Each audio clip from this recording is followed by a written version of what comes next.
ये कहानी है 1970 की। नैनीताल में रतन जहांगीर का परिवार खुशी खुशी रहता था। परिवार में उनकी पत्नी जया और बेटी श्वेता थी। श्वेता का 16वां जन्मदिन था। सभी बड़े खुश थे और पार्टी कर रहे थे, लेकिन श्वेता अपने दादाजी जगदीश जहांगीर की तस्वीर के आगे खड़ी थी। तभी उसके पिता रतन उसके पास आए। क्या हुआ श्वेता, तुम यहाँ क्यों खड़ी हो? तुम्हें अपना बर्थडे एंजॉय करना चाहिए। डैड, आपने मुझे कभी दादाजी के बारे में नहीं बताया। प्लीज मुझे उनके बारे में बताइए ना। श्वेता, तुम्हारे दादाजी एक बहुत ही अच्छे इंसान थे। तुम्हें पता नहीं, सरकार ने उन्हें पुरस्कार दिया था क्योंकि उन्होंने ही हार्बर ब्रिज का निर्माण किया था। हाँ, ये तो मैं जानती हूँ डैड, लेकिन मैं हमेशा सोचती हूँ कि कैसे उन्होंने इतना बड़ा ब्रिज बनाया होगा। ये काम उन्होंने अकेले नहीं किया था श्वेता, इसमें उनके साथ और भी लोग थे और बहुत सारे मजदूर भी। डैड, हम कब उस ब्रिज को देखने जाएंगे? ये सुनकर रतन थोड़ा सा परेशान हो गया। वो श्वेता की बात को टालने लगा। बेटा, वो शहर के दूसरे कोने में है और हमें वहां जाने में काफी वक्त लगेगा। ये तो आप मुझे बहुत बार कह चुके हैं। प्लीज, आज कोई बहाना नहीं चलेगा। आज मेरा बर्थडे है डैड। अच्छा ठीक है, आज जो तुम्हारी इच्छा है वो सब पूरी होगी। ये बात सुनकर श्वेता खुशी खुशी अपने फ्रेंड्स के पास चली गई और फिर जया रतन के पास आई। अब आप श्वेता को ब्रिज के पास लेकर मत जाइए। आपको पता है ना क्या हुआ था वहाँ? आज उसका जन्मदिन है, मैं कैसे मना करूं उसे? आप समझ नहीं रहे हैं। हमारा परिवार उस ब्रिज से जितना दूर रहे उतना ही अच्छा है। तुम फिक्र मत करो, हम सब जल्द ही वापस आ जाएंगे, वो भी दिन ढलने से पहले। जैसे ही श्वेता, रतन और जया ब्रिज के पास जाने के लिए निकले, वैसे ही श्वेता के दादाजी की तस्वीर नीचे गिर पड़ी। उसका कांच टूट गया। तस्वीर की आंखों में से खून के आंसू आने लगे। रतन, श्वेता और जया ब्रिज के सामने खड़े थे। ब्रिज बड़ा ही विशाल और खूबसूरत था। श्वेता को यकीन ही नहीं हो रहा था कि उसके दादाजी ने वो ब्रिज बनवाया था। डैड, आप तो कह रहे थे कि ब्रिज दूर है, लेकिन हम तो कुछ ही घंटों में पहुंच गए। रतन और जया एक दूसरे की तरफ देखने लगे। कुछ मिनटों बाद ही जया अब वापस जाने की जिद करने लगी। चलो श्वेता, अब काफी वक्त हो गया है, चलो यहाँ से चलते हैं। ऐसा कैसे? इतनी जल्दी नहीं मम्मी, अभी तो मुझे ब्रिज के ऊपर जाना है। रतन और जया ये सुनकर घबरा गए। नहीं बेटा, अब चलो यहाँ से चलते हैं। चलो आओ, गाड़ी में बैठो। श्वेता नाराज होने का नाटक करने लगी। रतन और जया गाड़ी में बैठ गए। तभी श्वेता धीरे से मुस्कुराई और ब्रिज की तरफ भागने लगी। भागते हुए वो ब्रिज के ऊपर आ गई। जया और रतन घबरा गए और उसके पीछे भागने लगे। ब्रिज के खंभों के अंदर 3 कंकाल दफन थे। एक एक करके उन तीनों की आंखें खुली और वो खंभों से बाहर निकल आए। जया डरते हुए श्वेता को समझाने लगी। श्वेता, वापस चलो, ये ब्रिज हमारे परिवार के लिए श्राप है। ये आप क्या कह रही है मम्मी? मुझे तो कुछ भी समझ में नहीं आ रहा। कितना सुंदर है ये ब्रिज और यहाँ का नजारा कितना अच्छा है। हमें यहाँ रोज आना चाहिए। इस ब्रिज ने तुम्हारे दादाजी को मारा है। श्वेता ये सुनकर हैरान हो गई और रतन के पास आ गई। ये आप क्या कह रही हैं? दादाजी की मौत? हाँ बेटा, तुम्हारे दादाजी 1923 में जब ये ब्रिज बना रहे थे तो यहाँ 3 मजदूर ब्रिज के ऊपर से गिर गए थे और उनकी मौत हो गई थी। ब्रिज का काम इतना आगे बढ़ चुका था कि उनकी लाशों को निकालना बहुत मुश्किल था। उन तीनों मजदूरों की लाशें इस ब्रिज के नीचे दफन हो गई। इस ब्रिज को बनाने के बाद तुम्हारे दादाजी की तबीयत खराब रहने लगी। वो अपने आखिरी समय में अपना मानसिक संतुलन खो बैठे। वो तीनों मजदूर मेरी लापरवाही से मरे थे। वादा करो कि तुम में से कोई भी कभी उस ब्रिज पर कदम नहीं रखेगा। वादा करता हूँ बाबा। तुम्हारे दादाजी को हर तरफ 3 कंकाल दिखाई देते थे। कुछ ही दिनों में उनकी भी मृत्यु हो गई। तभी से हमने इस ब्रिज पर कदम रखना बंद कर दिया, क्योंकि यही तुम्हारे दादाजी की आखिरी इच्छा थी। अब श्वेता, चलो यहाँ से जल्दी। वो तीनों जैसे ही कार की तरफ मुड़े, जमीन हिलने लगी। तीनों घबरा गए और एक दूसरे की तरफ देखने लगे। ये क्या हो रहा है डैड? मुझे तो बहुत डर लग रहा है। डरो मत बेटा, मेरा हाथ पकड़ो। श्वेता रतन का हाथ पकड़ने की कोशिश करने लगी। तभी जमीन से एक कंकाल निकल आया और श्वेता के सामने आकर खड़ा हो गया। उसकी आंखें लाल थी और वो गुस्से से श्वेता की तरफ देख रहा था। डैड, बचाइए मुझे! रतन श्वेता की तरफ भागा। तभी दूसरा कंकाल जमीन से निकलकर उसके सामने खड़ा हो गया। वो कंकाल मुंह से तेज हवा फेंकने लगा और रतन हवा के जोर से पीछे की तरफ जाने लगा। वो ब्रिज से लटक रहा था। जया और श्वेता उसे बचाने दौड़ पड़ी। तुम दोनों जाओ यहाँ से, जल्दी जाओ यहाँ से। डैड, मम्मी, हम मर जाएंगे। ये सब हमें मार डालेंगे। जाओ यहाँ से जया, जाओ यहाँ से। तभी दोनों कंकाल उनके करीब आने लगे और जया और श्वेता पीछे की तरफ हटने लगी। श्वेता और जया बुरी तरह से कांप रही थीं। कंकालों ने अपने हाथों को श्वेता और जया की तरफ बढ़ाया और उन पर आग बरसाने लगे। जया श्वेता के आगे आकर खड़ी हो गई और उसका पूरा शरीर जलकर राख हो गया और उसकी मौत हो गई।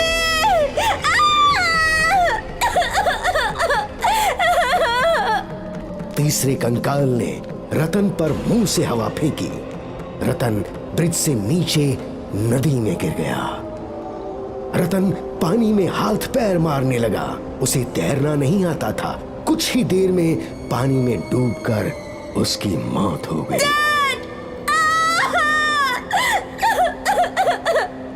वो तीनों कंकाल श्वेता की ओर आने लगे।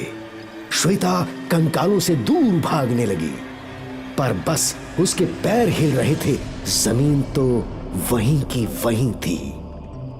कंकालों ने उसे घेर लिया। एक कंकाल ने श्वेता पर आग बरसाई, दूसरे ने श्वेता को पटक दिया और तीसरे ने श्वेता को ब्रिज से नीचे फेंक दिया।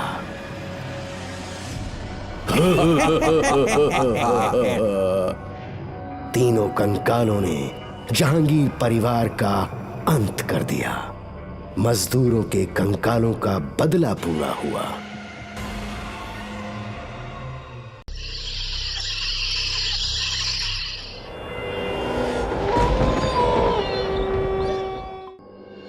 आधी रात का वक्त था। एना गोवा के नाइट डिस्को क्लब के बाहर खड़ी हुई किसी का इंतजार कर रही थी।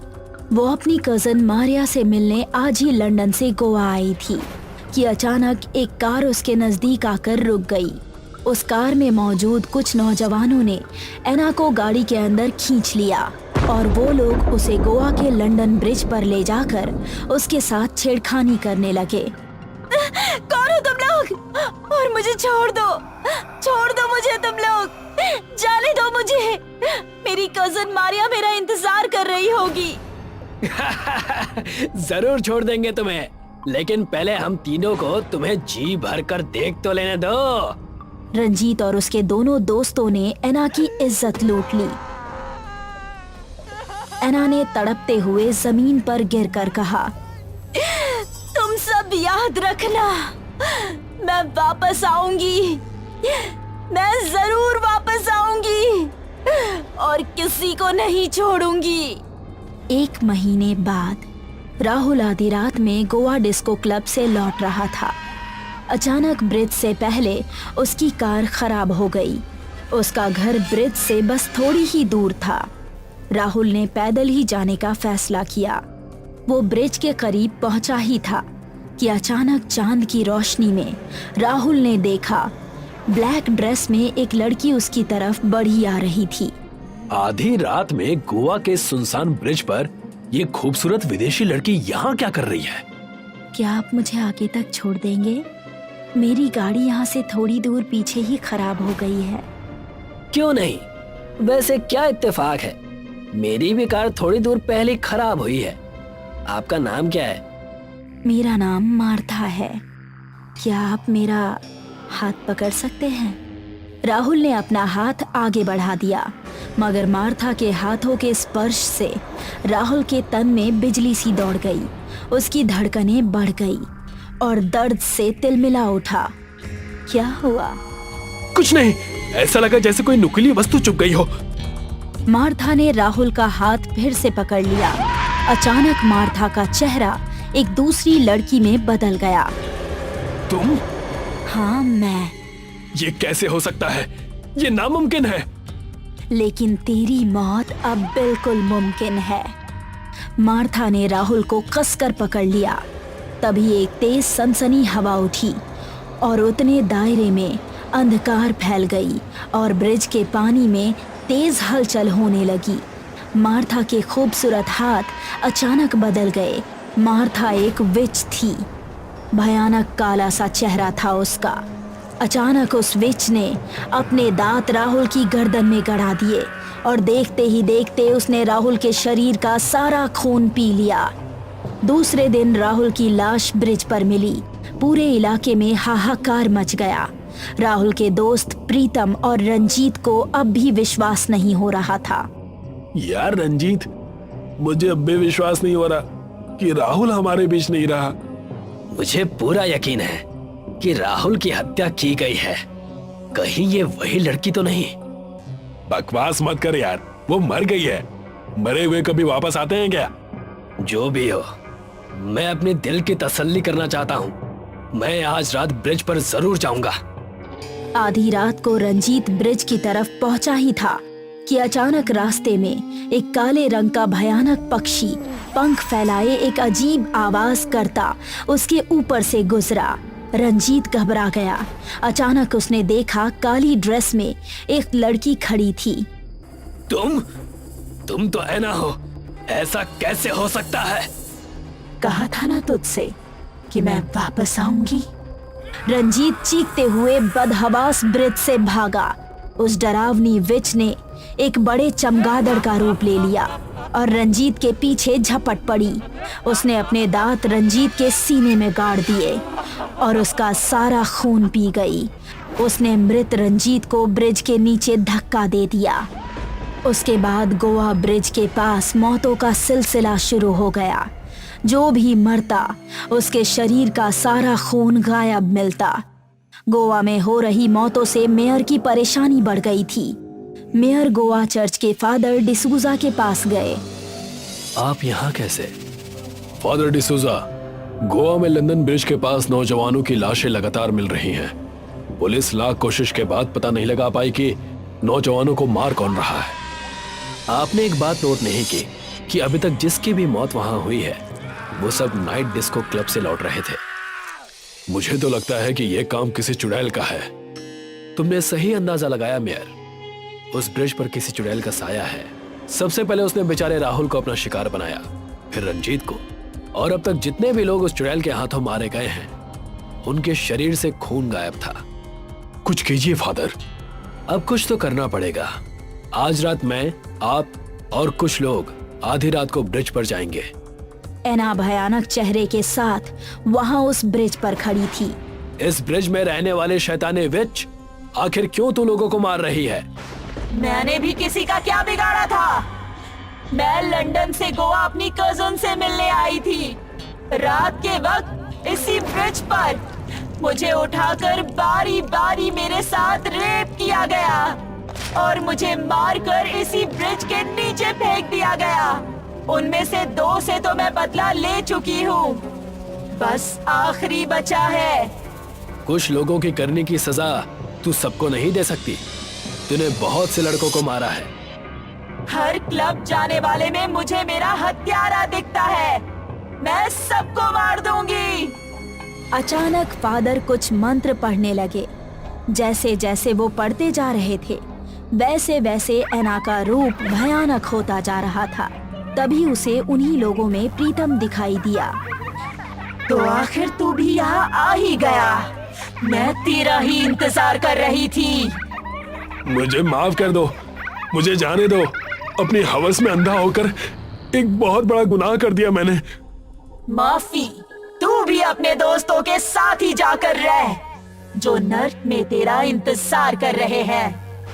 इतना कहकर मार्था ने अपने पंजे प्रीतम के सीने में गाड़ दिए और उसका खून पी गई। अचानक फादर ने अपनी जेब से चर्च का होली वाटर निकाला। तेरा बदला पूरा हो गया है, अब यहाँ से चली जा। नहीं, जब तक मैं इस शहर के सारे लड़कों को नहीं मार देती मैं नहीं जाऊंगी। फादर ने तुरंत होली वाटर लेकर ऐना चुड़ैल के ऊपर फेंक दिया। होली वाटर गिरते ही अचानक ऐना का जिस्म जल उठा और देखते ही देखते ऐना धुआं बनकर उड़ गई। इसकी आत्मा को शांति मिल गई। इस बेचारे के साथ वाकई बहुत बुरा हुआ था। दूसरे दिन मारिया को पुलिस के जरिए ऐना की मौत की खबर मिल गई। उसे अब पता चल चुका था कि ऐना 1 महीने पहले ही इस दुनिया से जा चुकी है। लंदन ब्रिज पर अब शांति थी।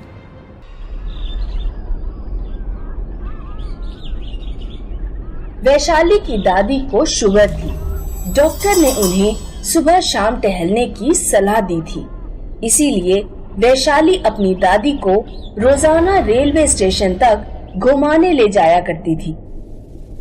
वैसे तो हरिपुर गांव की स्टेशन खाली पड़ी रहती थी, लेकिन एक दिन वैशाली और उसकी दादी को रेलवे स्टेशन पर बहुत चहल पहल दिखाई दी। आज स्टेशन पर इतने सारे लोग कहां से आ गए? दोनों को कुछ औरतें बुलाती हैं। देखो, वे औरतें हमें बुला रही हैं। चलो उनके पास चलकर कुछ बातें करते हैं, थोड़ा टाइम पास हो जाएगा। उधर वैशाली के माता पिता दोनों का इंतजार कर रहे थे। माँ जी और वैशाली कहाँ रह गए? मुझे चिंता हो रही है, आप जरा देखने चले जाइए। वैशाली के पापा अपनी माँ और बेटी को देखने जाते हैं। वो देखते हैं कि दोनों पटरियों पर पड़ी हैं और उनके सर पर चोट के निशान हैं। वैशाली और उसकी दादी को क्या हुआ? क्या है हरिपुर रेलवे स्टेशन का राज? आइए सुनते हैं कहानी भूतिया रेलवे स्टेशन। सपना आज पहली बार अपने भैया के नए घर पर हरिपुर जा रही थी। अजय जल्दी चलिए, हरिपुर मात्र एक ट्रेन जाती है और वो भी छूट गई तो हम वहाँ नहीं पहुँच पाएंगे। हाँ, बस तैयार हो गया, थोड़ा खाना खा लूं, फिर चलते हैं। ट्रेन सपना और महेश को रात के 11 बजे हरिपुर स्टेशन पर उतारकर चली जाती है। एक अजीब सा बुढ़ा जिसकी शक्ल डरावनी है दोनों के पास आता है। चाय, चाय, अंग्रेज साहब चाय? नहीं, हमें कुछ नहीं चाहिए। दोनों कुछ और आगे बढ़ते हैं। एक औरत उनके पास आ जाती है। औरत के चेहरे पर घाव के निशान थे और पैर उल्टे थे। अंग्रेज साहब, 5 आना दो ना, मेरे बच्चे के दूध के लिए 5 आना दो ना। सपना और महेश डर कर तेजी से भागने लगते हैं। 5 आना? ये औरत कौन से जमाने में जी रही है? सपना और महेश स्टेशन के बाहर निकल जाते हैं। सपना के भाई वहाँ पर उन दोनों का इंतजार कर रहे थे। ये वैशाली के पिता थे जो फर्स्ट सीन में दिखाए गए थे। अरे आप लोग आ गए, मैं आपका ही इंतजार कर रहा था।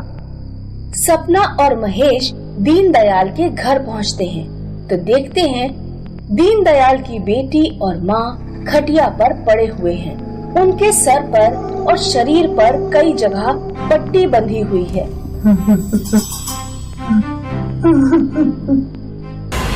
क्या बताऊं बहन, जब से इस गांव में आए हैं तब से हमारे घर कुछ भी अच्छा नहीं हो रहा है। सोचा था कि हमारे दादा परदादा यहाँ रहे हैं तो हमें भी शहर से वापस यहाँ आकर रहना चाहिए। 1 सप्ताह पहले ये दोनों टहलने स्टेशन तक गई थी। मैंने देखा तो दोनों पटरियों पर पड़ी हुई मिली। मैं अगर थोड़ी देर बाद पहुंचता तो उनका सारा खून बह जाता। ऐसा लग रहा है कि कुछ लोगों ने इन्हें उठाकर फेंका था। मुझे तो समझ नहीं आ रहा भला कौन हमारा दुश्मन हो सकता है। हमारे साथ भी उस स्टेशन पर कुछ अजीब घटनाएं हुई। जो भी मिला वो अंग्रेज साहब कह रहा था। क्यों ना हम गांव के किसी बुजुर्ग के पास जाकर उस स्टेशन के बारे में पूछताछ करें। महेश, दीनदयाल और सपना तीनों गांव के सबसे बुजुर्ग व्यक्ति चुन्नीलाल काका के पास जाते हैं। ये घटना इतिहास में दर्ज नहीं है। मेरे जैसे कुछ गिने चुने लोग ही जानते हैं। दीनदयाल, तुम्हारे दादा ठाकुर भीम सिंह अंग्रेजों के बंगले पर नौकरी करते थे। आजादी की लड़ाई चल रही थी। 1940 में गांव में अंग्रेजों के खिलाफ मोर्चा निकला। तुम्हारे दादा ने अंग्रेजों को खबर कर दी। वो अंग्रेजों के साथ मिल गए। जब अंग्रेजी सैनिक आए तो क्रांतिकारी स्टेशन पर छिप गए। अंग्रेजों ने स्टेशन पर खूब गोला बारूद बरसाया। सारे क्रांतिकारी मारे गए। तब से उनकी आत्माएं स्टेशन पर भटक रही हैं। अगर तुम अपने परिवार की सलामती चाहते हो तो इस स्टेशन पर शांति यज्ञ करवाओ। दीनदयाल गांव के लोगों को बुलाकर घोषणा करता है। मैं अपनी जमीन गांव में एक म्यूजियम बनवाने के लिए दान करता हूं। इस म्यूजियम में उन सभी क्रांतिकारियों की स्मारक बनेगी जो 1940 में इस स्टेशन पर मारे गए थे। दीनदयाल गांव में म्यूजियम बनवाता है और फिर स्टेशन पर शांति यज्ञ करवाता है। तब हरिपुर स्टेशन पर डरावनी घटनाएं होना बंद हो जाती हैं। शहर से कुछ दूर पहाड़ों की तलहटी में एक बहुत ही खूबसूरत जंगल था। मगर लोगों का कहना था कि वो जंगल जितना खूबसूरत दिखाई देता है उससे कई गुना ज्यादा खतरनाक है। उसमें बहुत सारी भटकती आत्माएं रहती है और जो भी उस जंगल में जाता है कभी लौट कर नहीं आता है और ना ही उसकी कहीं लाश मिलती है। इसलिए जो भी इस बात को जानता था वह उस जंगल में जाने की हिम्मत नहीं करता था। मगर अनजान आदमी अक्सर ये भूल कर बैठते थे। ऐसे ही एक बार जंगल में एक लड़की व 2 लड़के सड़क से कार में बैठकर जा रहे थे। तभी अचानक जंगल से किसी लड़की के चिल्लाने की आवाज आनी शुरू हो जाती है। बचाओ बचाओ, अरे कोई बचाओ मुझे, मैं मर रही हूँ, बचाओ। अरे अजय, गाड़ी रोको प्लीज, गाड़ी रोको, किसी को हमारी मदद की जरूरत है। छोड़ो ना, जंगल में इस तरह रुकना ठीक नहीं रहेगा। क्यों बे, डरता है क्या? किसी की जान बचाने के लिए थोड़ी देर रुक जाएंगे तो क्या हो जाएगा? हाँ अजय, पता नहीं ये लड़की किस मुसीबत में है। सविता और वरुण के इस तरह जोर देने पर अजय गाड़ी रोक देता है और फिर तीनों भागते हुए जंगल में घुस जाते हैं। मगर वहां उन्हें कोई लड़की नहीं मिलती। देखा, कहीं कोई लड़की नहीं है, बेकार में गाड़ी रोकी। अरे तो क्या हुआ, जंगल की खूबसूरती तो देखने को मिली। वरुण, तुमने सही कहा, चलो थोड़ी देर इस जंगल में घूमने का आनंद लेते हैं। ये कहकर सविता एक तरफ दौड़ने लगती है और उनसे दूर निकल जाती है। तभी सविता को सुंदर फूलों से सजा एक द्वार दिखाई देता है और वो उसमें प्रवेश कर जाती है। मगर ये द्वार मौत का द्वार था। सविता के इसमें घुसते ही वो कंकालों की झील में जा गिरती है और फिर एकाएक द्वार एक बड़ी चट्टान में बदल जाता है। उस झील में जगह जगह कंकाल होते हैं और कंकालों पर खड़ी सविता के सामने एक शैतान आकर कहता है, देख देख, ये कंकाल देख, ये सब नर कंकाल है। जिनका मांस हमने कच्चा ही चबा लिया है। शैतान को सामने देख सविता बहुत घबरा जाती है और कहती है, मुझे जाने दो, मुझे मत खाओ, भगवान के लिए मुझे छोड़ दो। बाहर मेरे दोस्त मेरे लिए परेशान हो रहे होंगे, मुझे जाने दो। चिंता मत करो, तुम्हारे साथ साथ हम उन्हें भी कंकालों में बदल देंगे। आओ अब चलते हैं। ये कहकर शैतान सविता को गर्दन से पकड़कर पानी के नीचे कंकालों से बनी एक गुफा में ले जाता है, जहाँ एक भूखी चुड़ैल भोजन के लिए तड़प रही होती है। इसका मांस तो बहुत कोमल है। पति परमेश्वर, मैं बहुत भूखी हूँ, अब इंतजार नहीं होता, मैं इसे खा ही लेती हूँ। अरे थोड़ा और इंतजार करो मेरी रानी, इसके दोस्तों को तो आने दो। नहीं नहीं, अब भूख बर्दाश्त नहीं हो रही है। जब तक तुम उन्हें लेकर आते हो मैं इसे खा ही लेती हूँ। ठीक है तो खा लो, मगर मेरी रानी इसे जरा प्यार से खाना। ये कहकर शैतान पानी के ऊपर चला जाता है और उसके जाने के बाद चुड़ैल के बड़े बड़े दांत बाहर निकल आते हैं। मुझे और मेरे दोस्तों को छोड़ दो, हमें मत खाओ। तुम कहोगी तो मैं तुम्हारे लिए किसी जानवर का मांस यहाँ पर पहुँचा दूंगी। मैं जानवरों को खाने वाली चुड़ैल नहीं हूँ। जानवरों को तो तुम आदमी भी खा लेते हो। अगर मैं जानवरों को खाऊंगी तो फिर आदमी और शैतानों में क्या फर्क रह जाएगा। ये कहते हुए चुड़ैल सविता को दबोचकर उसके शरीर से सारा मांस चट कर जाती है और कुछ ही पल बाद उसका कंकाल झील की सतह पर तैरता नजर आता है। कुछ देर बाद शैतान झील की सतह पर जाकर वरुण को सविता का कंकाल दिखाते हुए कहता है, ये देख, उस लड़की का कंकाल जिसे तू ढूंढ रहा था। मैं कैसे मान लूं कि ये सविता की हड्डियां हैं? अच्छा, नहीं मानता तो ले देख। ये कहकर शैतान अपनी बाएं हाथ की मुट्ठी बंद करता है और फिर उसे हवा में खोलता है। मुट्ठी खोलते ही सविता की आत्मा प्रकट हो जाती है। वरुण, तुम भी इस शैतान की कैद में फंस गए, ये तुम्हें भी खा जाएगा। तुम यहाँ से भाग जाओ, भाग जाओ वरुण, भाग जाओ। ये कहते हुए सविता की आत्मा गायब हो जाती है। क्यों? कर लिए दर्शन? अब तो जान गए कि ये कंकाल उसी लड़की का है। पर ये झील तो पूरी कंकालों से भरी हुई है, ये इतने कंकाल यहाँ कैसे आए? यह सुनकर शैतान हंसने लगता है।